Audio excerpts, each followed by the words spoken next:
In the vast darkness of space, where empires rise and fall like stars burning out, there exists a universal truth that every species learns eventually. Never underestimate a human. Especially never underestimate a human woman with flour on her apron and fire in her eyes. This is the story of how the Galactic Council discovered that truth the hard way, and how one woman they dismissed as simple cafeteria staff became the only thing standing between civilization and complete annihilation.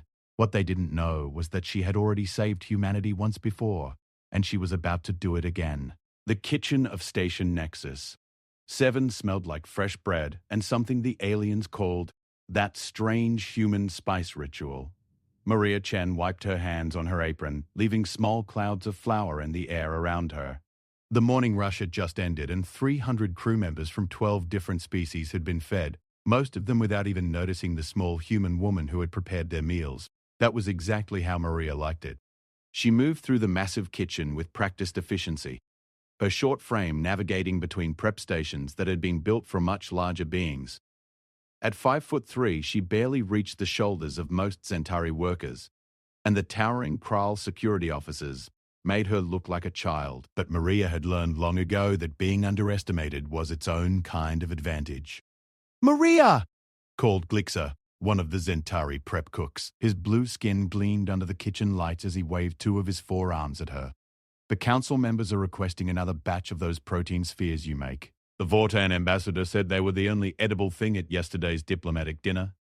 Maria allowed herself a small smile. The Vortans were notoriously picky eaters, with digestive systems that rejected most standard galactic fare. It had taken her 3 weeks to develop a recipe that wouldn't make them violently ill, but she had done it, just like she had figured out how to make the sulfur-based dishes for the Kral without contaminating the oxygen-breathing species' food, and how to prepare the living crystalline nutrients the Shardborn required without breaking any of their religious protocols. "I'll have them ready by tonight," she said, already mentally calculating quantities and timing. "You're a miracle worker," Glick said, his voice full of genuine admiration. "I don't know how humans do it. You're the only species that can eat almost anything and cook for everyone else too." "Practice," Maria replied simply, though they both knew it was more than that. Humans had spread across the galaxy faster than any other species in recorded history, not through military might or technological superiority, but through sheer adaptability. They could survive in environments that killed other species, eat foods that others found poisonous, and find common ground in the most unlikely places. And Maria had more practice than most. The afternoon passed in a blur of preparation. Maria worked alone in her corner of the kitchen, the way she preferred. She diced vegetables that grew on worlds she had never visited, prepared proteins from animals that would have terrified Earth's greatest paleontologists, and mixed spices that had never existed on any human colony. Her hands moved with the precision of someone who had done this 10,000 times before, muscle memory guiding every cut, every measurement, every adjustment of heat and time. She was so focused on her work that she almost didn't hear the alarms. The first warning klaxon was distant, somewhere in the station's outer ring.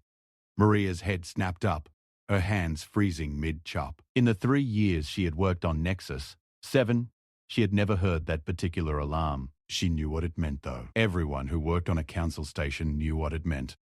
Hostile boarding action. The second alarm followed 30 seconds later. Closer now. The kitchen staff looked around nervously, their various appendages twitching with species-specific fear responses. Glix's skin had turned a pale lavender, and the Kral dishwasher was grinding his mandibles loud enough to hear across the room. "Everyone remain calm," Maria said, her voice cutting through the rising panic. She set down her knife carefully and moved to the kitchen's communication panel. "This is Chen in the main kitchen. What's our situation?"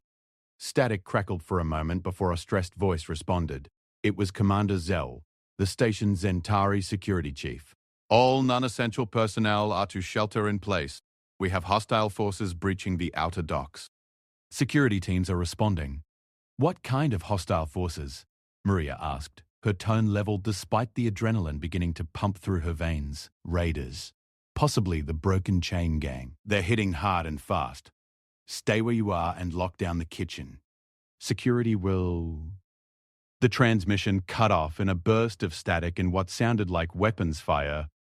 Maria stood very still for 3 seconds, her mind processing information at a speed that would have surprised anyone who had only seen her chopping vegetables.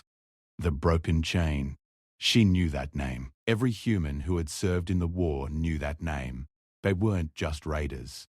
They were what was left of the Scourge fleet, the armada that had nearly destroyed humanity's outer colonies 15 years ago. And they were here, on a civilian station, which meant they weren't looking for supplies or ransom. They were looking for something specific. "Everyone into the cold storage vault," Maria ordered, her voice taking on a tone that made everyone in the kitchen stop and stare. It wasn't loud, but it carried absolute authority. "Now," but the security chief said to shelter in place. Glick started. "The cold storage has 6-inch reinforced doors and its own air supply. If they breach the kitchen, you'll be safer there than out here. Go. Take the others." Something in her eyes must have convinced him, because Glix gathered the other kitchen staff and herded them toward the massive vault where they stored perishables that needed specific temperature control. Maria waited until the last worker was inside, then sealed the door and activated the internal controls so it could only be opened from the inside. Then she turned and walked to her locker. The kitchen was eerily quiet now, with only the hum of refrigeration units and the distant sound of alarms. Maria opened her personal locker and reached past her spare uniforms and personal items to a panel in the back wall. Her fingerprint unlocked it, revealing a space that definitely wasn't part of the standard station locker design. Inside was a compact black case. Maria pulled it out and set it on the bench, her fingers entering a code that hadn't been used in over a decade. The case hissed open, revealing contents that would have shocked anyone who thought she was just cafeteria staff. A military-grade neural interface headset, a collapsed tactical suit that could deploy in under 2 seconds, a sidearm that was 3 generations more advanced than anything station security carried, and a small metal badge that read, "Captain Maria Chen, Terran Defense Force, Special Operations." She had retired that rank 13 years ago, after the Battle of Proxima Gate, after watching her entire unit die holding the line against the Scourge fleet, after doing things that still woke her up some nights, sweating and reaching for weapons that weren't there anymore. She had retired because she was done with war, done with violence, done with being the person who made the hard decisions while others died following her orders. But retirement, she had learned, was a luxury that soldiers like her never truly got to keep. Maria stripped off her apron and began putting on the tactical suit. It molded to her body like a second skin, activating systems that interfaced with her old military augmentations, the ones she had never had removed despite the doctor's recommendations. Heads-up displays flickered to life in her vision, showing her the station's layout and the rapidly updating security situation. It was worse than she thought. The broken chain had breached in 3 locations simultaneously, and they were moving with military precision toward the station's central core. Not the command center, not the security hub. The core itself, where the station's AI matrix was housed along with the primary databanks. They were after information. Maria's jaw clenched as she strapped the sidearm to her thigh and activated the neural interface. Information flowed into her mind, tactical data she had hoped never to need again.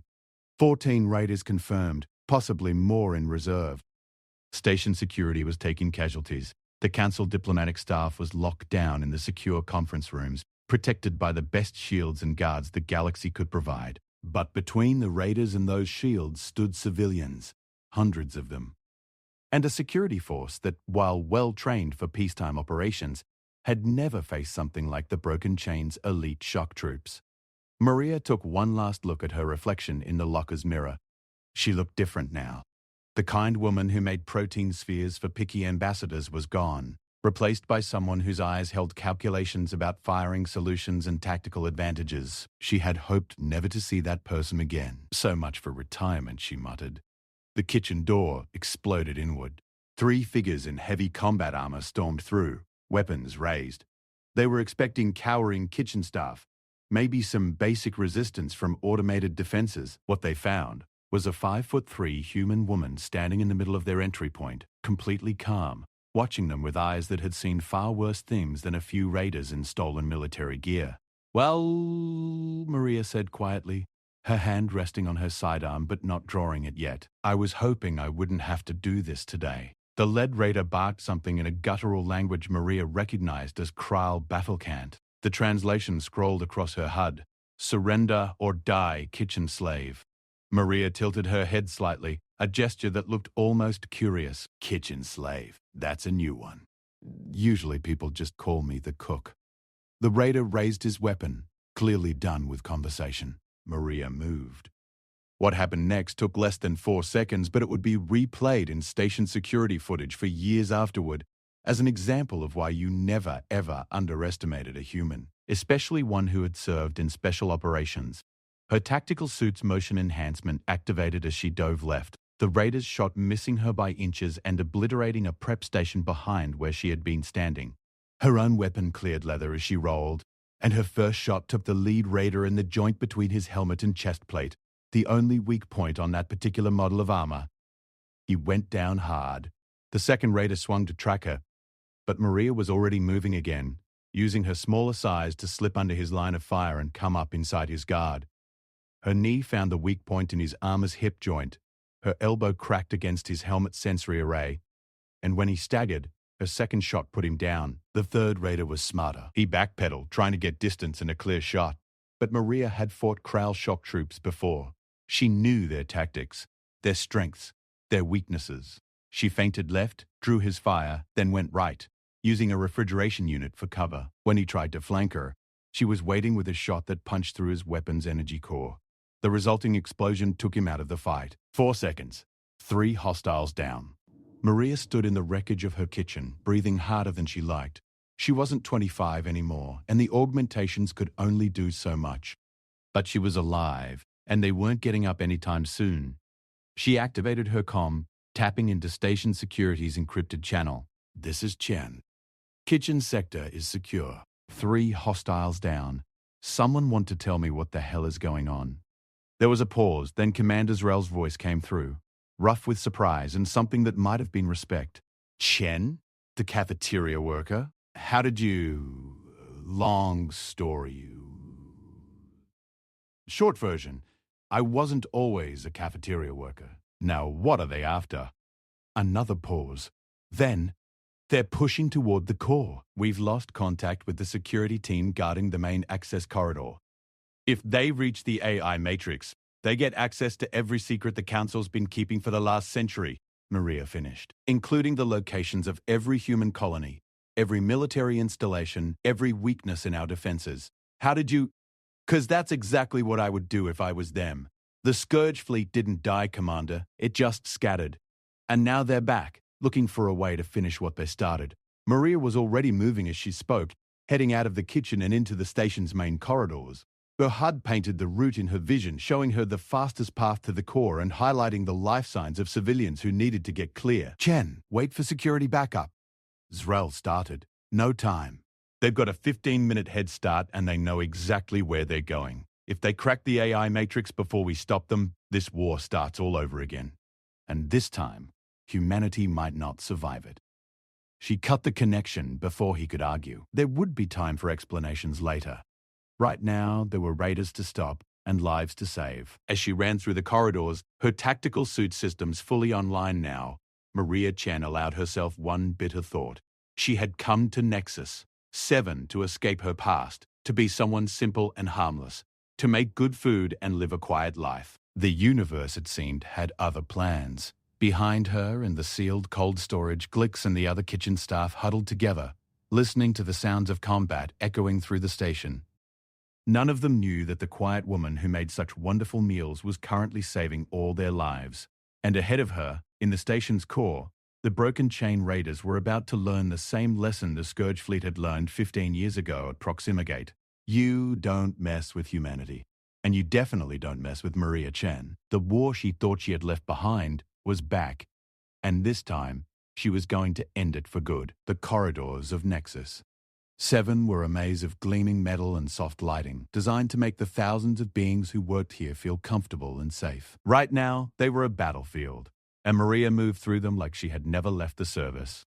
Her neural interface fed her constant updates, civilian clusters hiding in locked offices, security teams pinned down on level 3, power fluctuations as the raiders systematically disabled backup systems, and always that steady push toward the core, where 14 raiders had become 12 after her encounter in the kitchen, but 12 was still more than enough to do catastrophic damage. She rounded a corner and nearly collided with a group of Vortan technicians, their crystalline bodies reflecting the emergency lighting in fractured rainbows. They froze when they saw her, their optical senses widening in what she recognized as fear. "Maintenance Tunnel 7, Maria said, pointing down a side corridor they probably didn't even know existed. 50 meters. Take the third left. Wait in the environmental control room. Lock it from inside. Don't come out until you hear the all clear." The lead Vorton made a clicking sound that her translator rendered as, "Who are you?" "Someone who's trying to keep you alive." "Go. Now." They went, their crystalline feet chiming against the deck plating as they ran. Maria didn't wait to see if they made it. She had bigger problems approaching fast. Her HUD pinged a warning half a second before the plasma bolt seared past her head, close enough that she felt the heat through her suit. Maria dropped and rolled, coming up behind a support pillar as two more shots scorched the air where she had been standing. Two raiders, heavier armor than the ones in the kitchen. They had been left behind as a rear guard, making sure no one followed the main group. Smart tactics. She would have done the same thing. "Surrender, human!" One of them called out in heavily accented standard. "We have no quarrel with kitchen workers. Leave now and you won't be harmed." They still thought she was just a scared civilian who had gotten lucky against their less experienced colleagues. That misconception was going to get them killed. "I've got a better idea," she called back, her voice calm despite her racing pulse. "You drop your weapons. Tell me what you're really after, and maybe I let you live long enough to see a trial." The response was a sustained burst of plasma fire that melted the pillar she was hiding behind into slag. Maria was already moving, using the smoke and superheated air as cover. Her tactical suit sensors painted their positions in her HUD even through the interference. She went low and fast, a maneuver that had saved her life a dozen times during the war. The raiders were good, but they were expecting vertical movement, the kind of attack pattern most species used. Humans, with their unique skeletal structure and lower center of gravity, could go horizontal in ways that confused other species. Maria came out of the smoke at ankle level, her weapon tracking up as she identified her targets. 2 shots, precisely placed at the weak points she had memorized from 1,000 training scenarios. The second raider took a hit to his weapon's power coupling, and his plasma rifle died in his hands. But these weren't the inexperienced troops from the kitchen. The second raider dropped his useless weapon and drew a wicked-looking blade, the kind of close-quarters weapon that the Broken Chain preferred when guns weren't an option. He came at her with the speed and skill of someone who had trained for decades in combat. Maria met him halfway. What followed was brutal and efficient, her military training against his raw experience, her augmented reflexes against his superior reach.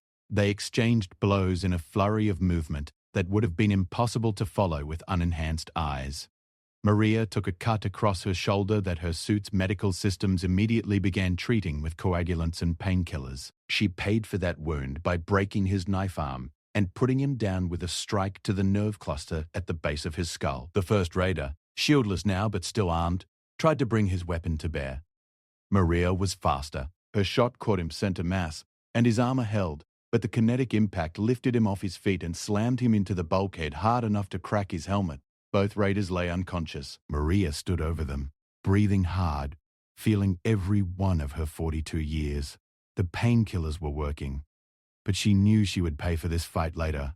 Assuming there was a later, she zip-tied their hands with security restraints from her suit's emergency kit, then activated her comm again. "Zrel, I've got 2 more hostiles down in Corridor 12B. You're going to want to interrogate them when this is over." "Chen!" The commander's voice was strained. "Where did you learn to fight like that?" "Terran Defense Force, Special Operations Division. I did my 20 years and got out. Came here to retire." Maria paused, checking her weapon's charge. "Didn't work out the way I planned." "Special Ops? But your file says you're a culinary specialist." "I am. I'm also a lot of other things. We can discuss my resume later. Right now, I need you to evacuate all civilians from the core levels and pull your security teams back to defensive positions. These raiders are professional military, and your people aren't equipped to handle them. I can't just abandon the core." "You're not abandoning it." "I'm going in. But I need to know that when the shooting starts, the only people in my line of fire are the ones who deserve to be there." There was a long silence. "Then, you're going to take on 10 raiders by yourself." I've faced worse odds. Proxima Gate. I held a corridor against 30 Scourge shock troops for 6 hours while we evacuated a colony ship full of civilians. 10 is practically a vacation. You're insane. Probably. But I'm also your best chance at stopping this without losing half your station. So, are you going to help me, Commander? Or are you going to argue while they crack open your AI matrix and doom us all? Another pause. Then, reluctantly, what do you need? Access codes to the core's emergency systems. And tell me honestly, do you have anyone in your security force who's actually seen combat? Real combat, not simulation training. Lieutenant Vresh from the Kral military. She served in the border wars. Get her to the secondary access point on level 9. If I fail, she's your backup. If I succeed but get hurt, she can secure the hostiles until reinforcements arrive, sending you the codes now. True to his word, data began flowing into her neural interface. And Chen? Don't die. I need someone who can cook for the Vortan ambassador. Maria allowed herself a tight smile. I'll do my best. She moved deeper into the station, following the path the raiders had taken. They had cut through security checkpoints like they were made of paper, using military-grade explosives and electromagnetic pulse weapons that suggested serious funding and planning. This wasn't a random raid. This was a surgical strike by professionals who knew exactly what they wanted and how to get it. The question was, why now? The Scourge fleet had been scattered for over a decade. The surviving remnants had split into dozens of smaller groups, raiding frontier colonies and generally being a nuisance but never mounting anything like their original campaign. Something had changed. Something had brought them back together, at least partially, and made them desperate enough to attack a council station directly. Whatever was in that AI matrix, they needed it badly enough to risk everything. Maria reached the core level's outer checkpoint and found it abandoned. Security had pulled back like she had asked, though she could see the blast marks and bloodstains that showed they had paid a price for the retreat. She keyed in the emergency codes Zrel had sent her and watched as a hidden panel slid open, revealing a maintenance shaft that ran parallel to the main corridor. The shaft was cramped, designed for repair drones rather than people, but Maria had spent years operating in tight spaces. She moved through it with practiced efficiency, her suit's sensors tracking the raiders' positions in the corridors beyond. They had set up a perimeter around the core's main entrance, professional and careful, watching all the obvious approach vectors. But they weren't watching the environmental systems. Maria emerged from a ventilation grate directly behind their perimeter, in a blind spot created by their own tactical positioning. She had maybe 30 seconds before they realized their mistake. She intended to make those seconds count. Her first shot disabled their portable shield generator before they even knew she was there. Her second shot took out their communications relay, cutting them off from any reinforcements or their ship. Her third shot was aimed at the fusion torch they were using to cut through the core's armored door, and when the unstable energy containment ruptured, it created a blast that sent 2 raiders flying. Then all hell broke loose. The remaining 8 raiders turned on her position with the coordinated precision of a professional military unit. Plasma fire lit up the corridor like a lightning storm, and Maria was moving before the first shot could find her. She used the architecture of the station against them, knowing every angle and blind spot because she had studied the blueprints during her years working here. She had always been thorough, even when she was just making soup. A grenade bounced into her position. Maria kicked it back the way it came and dove for cover as it detonated the shaped charge designed to breach armor, instead creating a crater in the deck plating and taking another raider out of the fight. 7 left. She counted ammunition in her head, calculated firing solutions, tracked movement patterns. All the skills she had hoped to never use again flowing back like she had never stopped training. The augmentations in her nervous system hummed with activity, processing data faster than any unmodified human could manage, giving her the edge she needed to survive against superior numbers. But edge or no edge, she was still one person against 7 trained killers. A raider flanked her position, coming around through a side corridor she had momentarily forgotten about.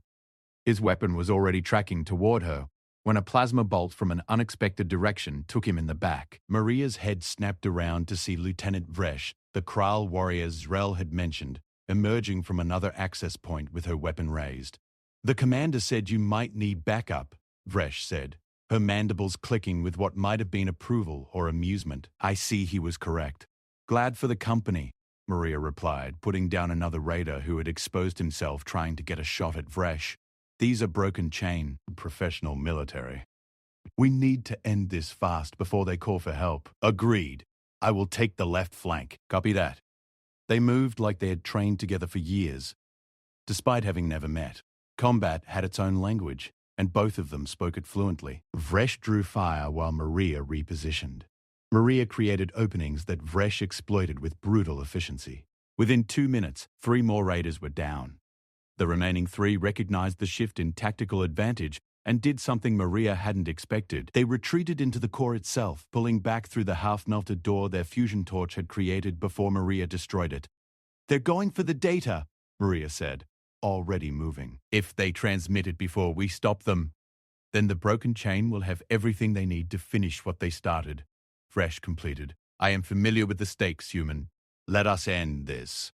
They went through the door together, weapons ready, knowing that the 3 raiders inside would be desperate and dangerous. The core chamber was a cathedral of technology, processors and quantum computers stacked in elegant arrays around a central AI matrix that glowed with soft blue light. It was beautiful in its way, and it was about to become a killing ground. The 3 raiders had taken positions behind the equipment, using the priceless technology as cover. One was already at a terminal, his fingers flying as he tried to access the systems and extract the data they needed. The other 2 provided covering fire, their plasma bolts carefully aimed to avoid hitting anything critical. They were running out of time, and they knew it. "Last chance!" Maria called out. "Surrender now and you get to live." The raider at the terminal looked up, and for the first time, Maria got a clear look at his face through his helmet's visor.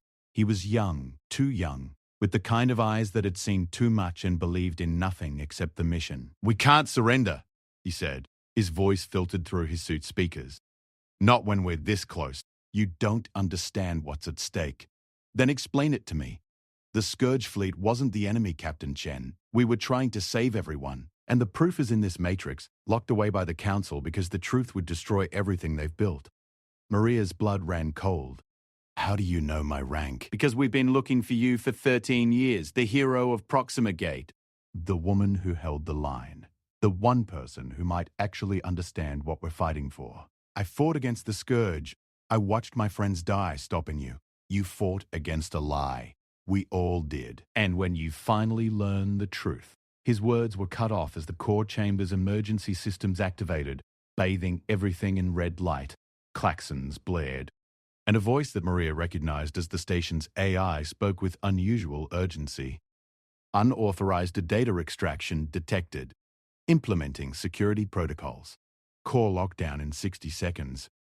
The young raider's expression shifted from determination to panic. No, we need more time." He made a desperate grab for the terminal, trying to override the security lockdown. It was a mistake born of desperation, and it gave Maria the opening she needed. Her shot was precise, disabling his terminal without hitting him. But his companions returned fire with everything they had, and suddenly the core chamber was a storm of energy weapons and ricocheting bolts. Maria and Vresh took cover behind a quantum processor array as thick as a tree trunk.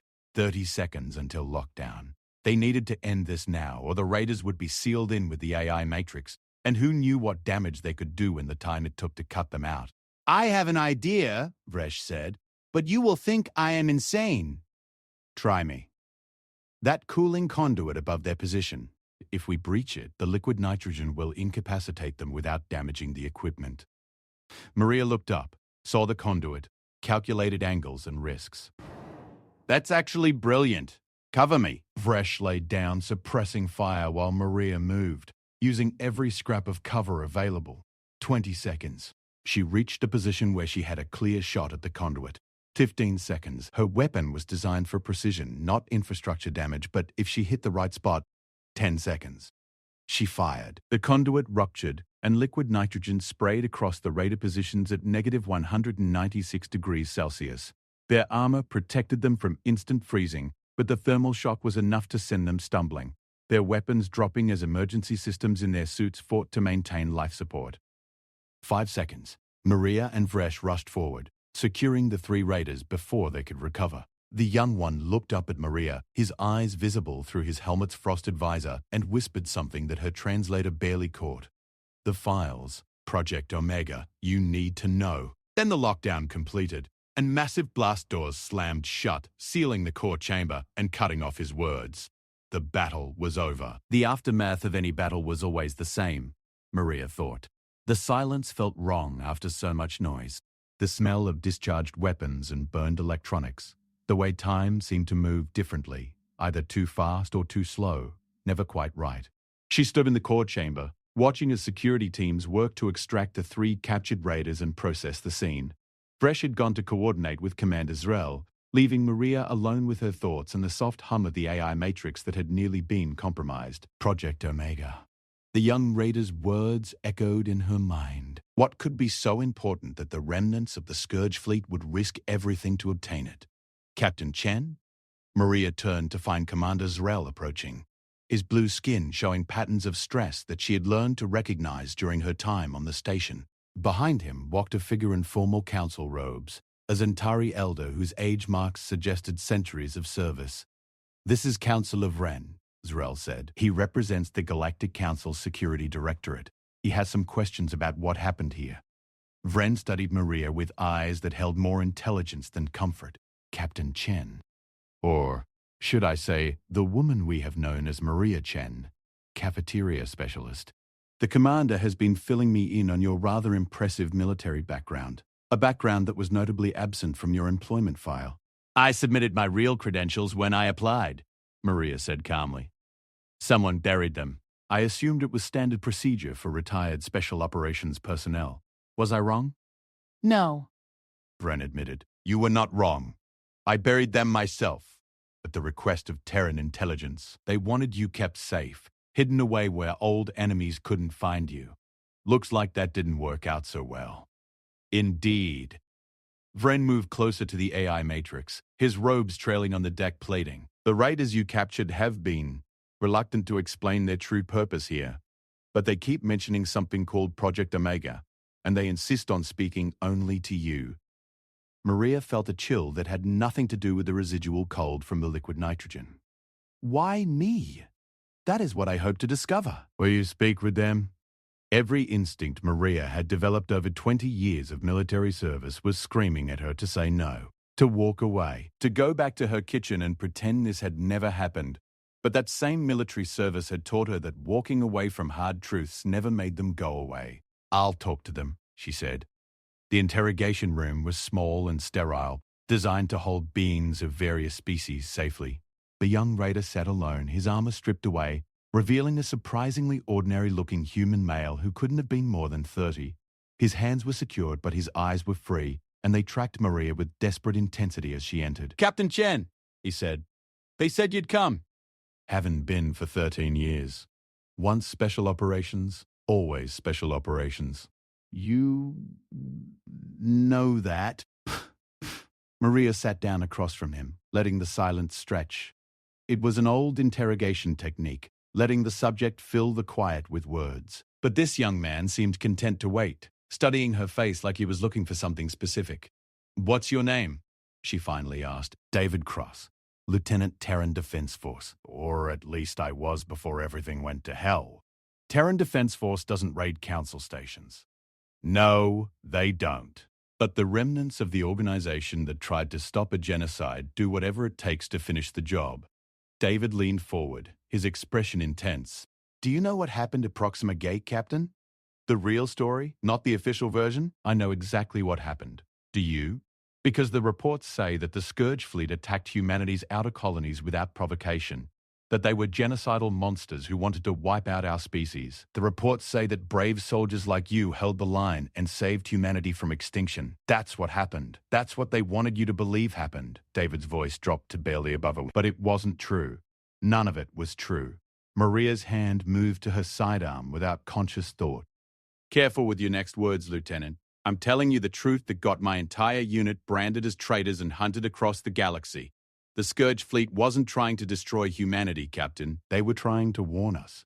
And the Council killed them to keep us from learning what they knew." The world seemed to tilt sideways. Maria's mind raced through memories of Proxima Gate, the screaming alarms, the Scourge ships dropping out of FTL with weapons hot, the desperate fighting as her unit held a corridor while civilians evacuated. The way the Scourge troops had fought with what seemed like desperate fury, pushing forward, even when it was tactically insane to do so. She had always thought they were fanatics. What if they had been desperate instead? That's impossible, she said. I saw the casualty reports. Thousands dead. Entire colonies burned. Colonies that had discovered something they shouldn't have. Colonies that were about to expose the Council's greatest secret. David met her eyes. Project Omega. The reason the Council has kept humanity on a short leash for the last century. The reason they give us just enough freedom to feel independent, but never enough power to be a real threat. What is Project Omega? The Council's contingency plan. If humanity ever becomes too powerful, too unpredictable, too dangerous to their carefully maintained order, they have weapons in place. Weapons that can sterilize every human world simultaneously. Turn our colonies into graveyards within hours. Maria felt like she had been punched in the gut. That's insane. The Council promotes peace and cooperation among species they can control. But humans? We're adaptable. We spread faster than any other race. We can eat almost anything, survive almost anywhere, breed with some alien species through genetic engineering. We're the Council's nightmare scenario, a species that could actually challenge their dominance if we were given enough time and freedom. And you have proof of this? It's in the AI matrix, locked in classified Council files that only a handful of beings in the galaxy even know exist. The Scourge fleet found fragments of the proof 15 years ago. They tried to get humanity to listen, but the Council moved first. Framed them as genocidal maniacs turned us against our own saviors. So you raid a Council station? Kill people? That's supposed to convince me you're the good guys? David's expression crumbled. We didn't kill anyone.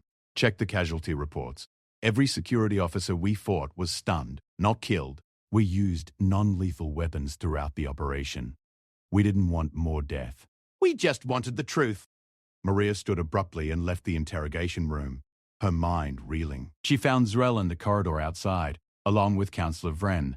Both were watching her carefully. Is it true? She demanded. About the casualty reports? No fatalities among station personnel. We have injuries, some serious, but everyone's expected to survive. I thought it was luck, but now... Maria turned to Vren. Is he telling the truth about Project Omega?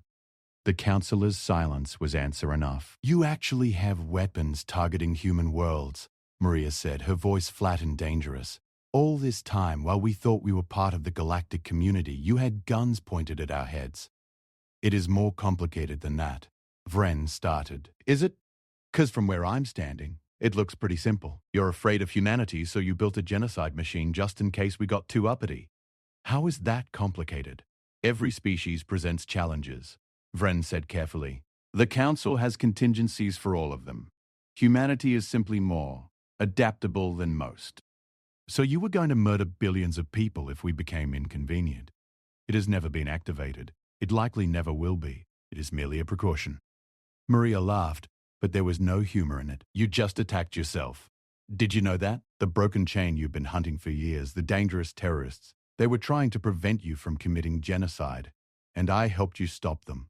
She turned away, unable to look at Vren's ancient face any longer. Her whole world had been turned upside down in the space of a conversation. Everything she had fought for at Proxima Gate, every friend she had lost, every nightmare she still woke up from. It had all been based on a lie. What happens now? Zell asked quietly. That depends, Vren said, his eyes on Maria.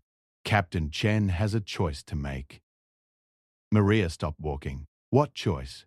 The Council cannot allow this information to become public. It would destabilize everything we have built. But we also recognize that forcing silence at gunpoint would only prove the raiders' point. So we are offering an alternative. I'm listening. Join the Council's Security Directorate. Use your skills to genuinely protect the peace, not just maintain a comfortable lie. Help us dismantle Project Omega safely, without causing a panic that could lead to real war. Work with the broken chain remnants to find a middle path where humanity is given genuine freedom and the Council's legitimate security concerns are addressed. And if I refuse, then you go back to your kitchen and the files stay sealed and nothing changes. The raiders go to a comfortable detention facility for people whose only crime was learning uncomfortable truths. You continue making excellent meals. Everyone pretends today never happened. Maria looked at her hands. They were steady, despite everything. The same hands that had held weapons at Proxima Gate. The same hands that had learned to make perfect protein spheres for picky Vorten ambassadors. Both versions of her were real. Both were needed. I have conditions, she said. Name them. First, no charges against the raiders. They get full pardons and honest work if they want it. Second, I want full access to all files related to Project Omega and authority to verify its complete dismantlement. Third, I want a seat at the table when humanity's status in the Council is renegotiated. And fourth, she paused, a small smile crossing her face. I keep my job in the kitchen because I actually like cooking, and I'll be damned if I let politics take that away from me too. Vren actually smiled. You drive a hard bargain, Captain. I'm not a captain anymore. I'm a cafeteria specialist who occasionally saves the galaxy. Get it right. 2 weeks later, Maria stood in her kitchen preparing the evening meal for the station's crew. The repairs from the raid were nearly complete. Security had been upgraded. And in a quiet office on level 7, David Cross and his team were working with Council security to begin the long, delicate process of dismantling Project Omega. It would take years, maybe decades, but it was happening. Glix approached with a tray of ingredients, his skin back to its normal, healthy blue. Maria, the Council ambassadors are requesting that special dish you made last month. The one with the 3 different proteins? The fusion medley? Sure, I can do that. They're also asking if you'll be attending the Security Council meeting tomorrow. Something about your input on the new defense protocols? Maria smiled, chopping vegetables with the same precision she had once used for completely different purposes. Tell them I'll be there, but only if they let me bring lunch. I'm not sitting through a 6-hour meeting on an empty stomach.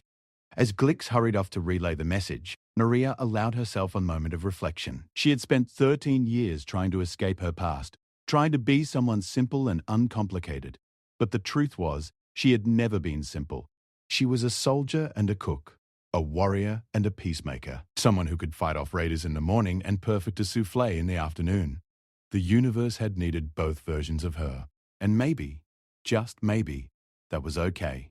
Outside the kitchen, life on Nexus 7 continued its normal rhythm. Beings from 100 different worlds worked together, ate together, lived together in the fragile peace that the Council maintained.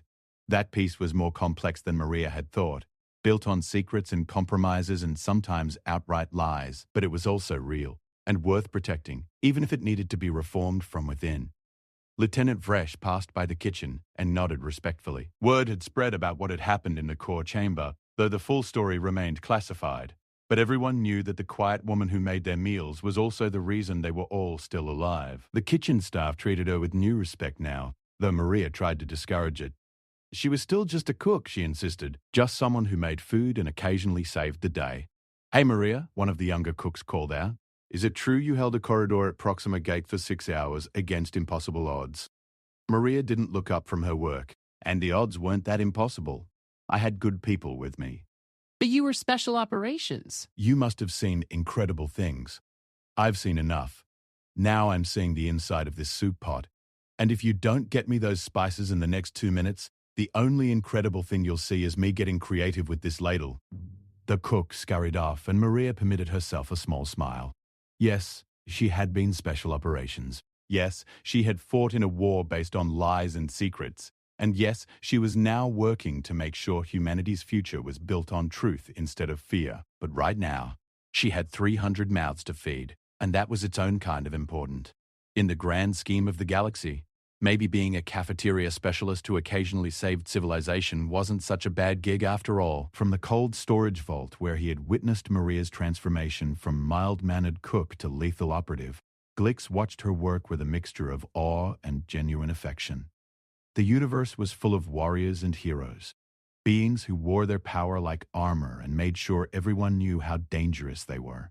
But Maria Chen, she wore an apron dusted with flour and wielded a spatula with the same deadly precision she brought to everything else. She could fight off raiders and cook a perfect meal within the same hour. She could negotiate with council ambassadors and make sure the kitchen staff got fair schedules and decent pay. She was, Glix decided, the most terrifying and wonderful person he had ever met.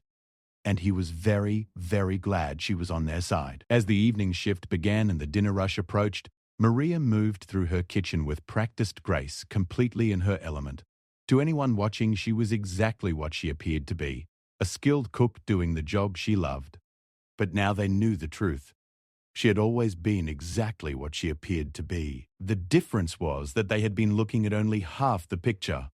Maria Chen was a cafeteria specialist. She was also a decorated war hero, a skilled combatant, and someone who had literally saved the galaxy before breakfast. And if you made the mistake of underestimating her because she was standing behind a food counter with flour on her apron, well, that was the last mistake you'd get to make.